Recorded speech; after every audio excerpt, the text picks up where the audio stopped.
Hello and welcome. My name is Scott Suskovic. I'm pastor at Christ Lutheran Church, and welcome to this podcast that we call Deeper Dive, in which we take a look at the previous Sunday's sermon and go at a deeper level for a great conversation. We're glad you're here.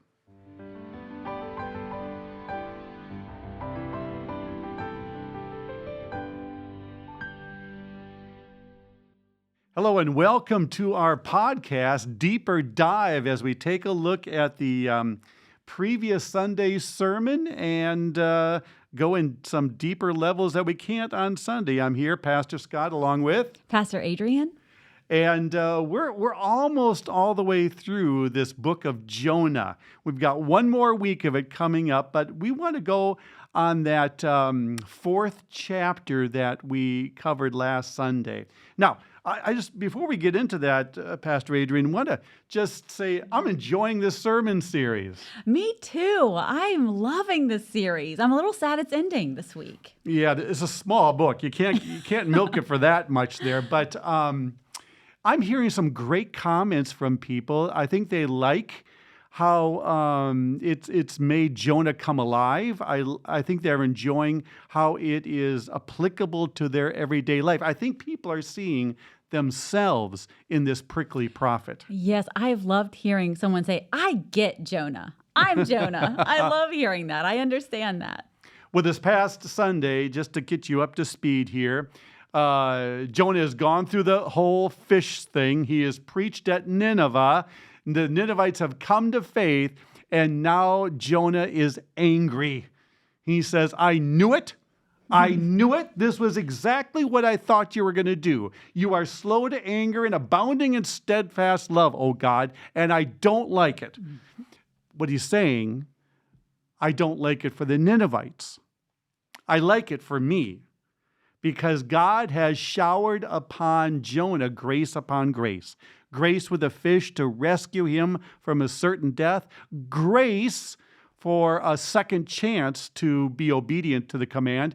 And then grace this past Sunday, even giving him a big leafy plant to shade him from that Mideastern sun.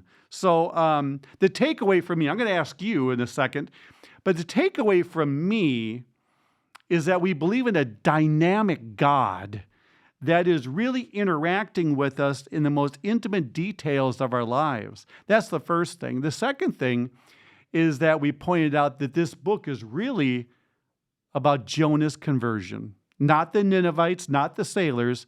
This is really about the conversion of Jonah. What were your takeaways? Yeah, that one definitely was a prominent one. I also, who is my neighbor? That was one that came out. But what I've really been thinking about this week was what a mirror this whole story is. And I think that goes back to saying, oh, I get Jonah, I understand. But, and looking at kind of the hypocrisy and what God is doing in Jonah and how we look at ourselves differently to think that, Jonah made an enemy out of the Ninevites. They were an enemy.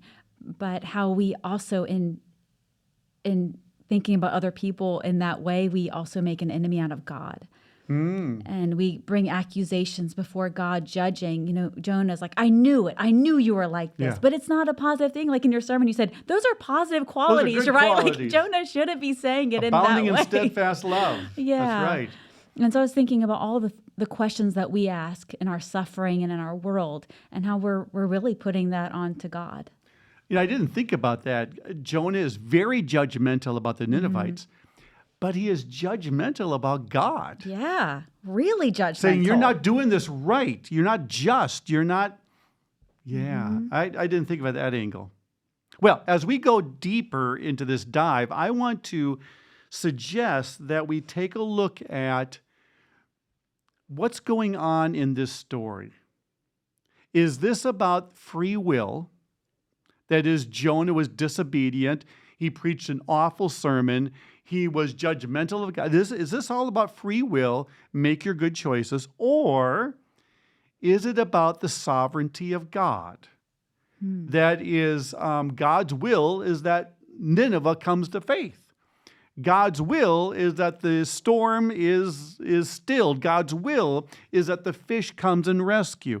Is this about our free will or about the sovereignty of God? Yeah, so a lighthearted question today. Lighthearted Yeah. question, just to ask around as you're going to sleep at night. So I want to give you a story I've never forgotten from my advisor in seminary, Dr. Terence Fredheim, because we asked him that question during seminary. And his answer, I thought, was stunning. He said, think of it this way. I'm a really good chess player, he said. And I'm teaching my 12-year-old daughter how to play chess. Now, I can say with absolute certainty that I'm going to win.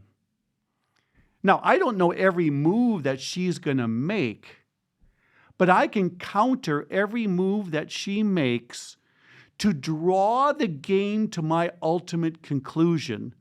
That is, I win. Mm-hmm. Now, he said that'll change someday when she gets better than me, but right now, so is that free will? That is my daughter's moves independent of anybody else, or is it my sovereignty to bring this to the ultimate conclusion, my will? Mm-hmm. And as we, pondered that as simpleton seminarians, we kind of scratched our head and said, both? That's a good Lutheran answer. Yeah. That's a good go-to.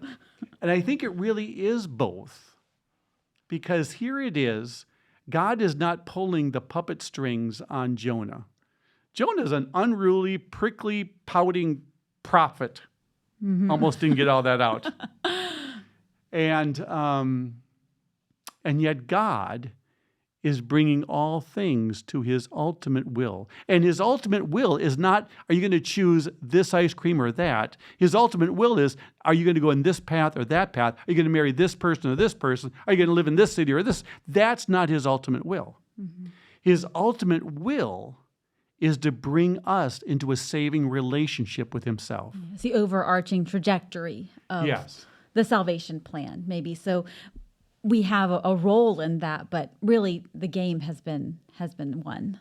The game has already been won. I like the way that you put that, and so for ourselves, we're gonna misstep all along the way, but God can counter that, and God can draw us, change us to be able to bring us into His fold, even when we stray. What an amazing comfort that is. I mean, that's wonderful. Thanks be to God for that. And it reminds me of the book we're reading, actually, in Coffee with the Pastors. It's Hitchhiking with the Prophets. And it's going through the story of Abraham right now and how unlikely and how messy everything gets. And God still works with counter moves to all the things that defy our logic. They were past the point of childbearing years, but it didn't matter. Jacob made terrible decisions that didn't, lean into God's plan. Still, it was okay. So God works in the mess. And that's what we see with Jonah. All the things that Jonah does, that going away from God, God's always redirecting and making it work. Yeah, I think a turning point, at least I thought, in the sermon on Sunday was when I asked the congregation, who is God working on to convert? It's not the sailors on the boat. It's not the Ninevites. Who is God trying to convert? Now, I did say there's only one other character in the whole book. So on the count of three, say it. 1, 2, 3. And to their credit, the congregation said, Jonah. Now, and I hope a light bulb went on when they were able to articulate it. Because by saying this is about Jonah's conversion, it's really Israel's conversion. And I hope you're probably going to touch on that a little bit on Sunday, the historical setting. Yeah, I will. I mean, I really appreciated, when we talk about truth and what that means. Israel is really a true character in this true story, but is almost like a parable. Right. And so, looking at the history of that, and it helps to understand Jonah and Israel better for sure. So I hope to touch on it this week a little bit. Good deal. Because Israel had, through the course of events, strictly out of survival mode.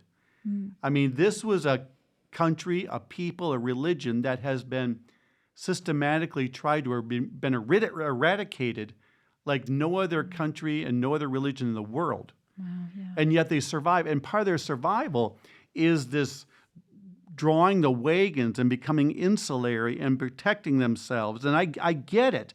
I get how they became very parochial in their understanding of God.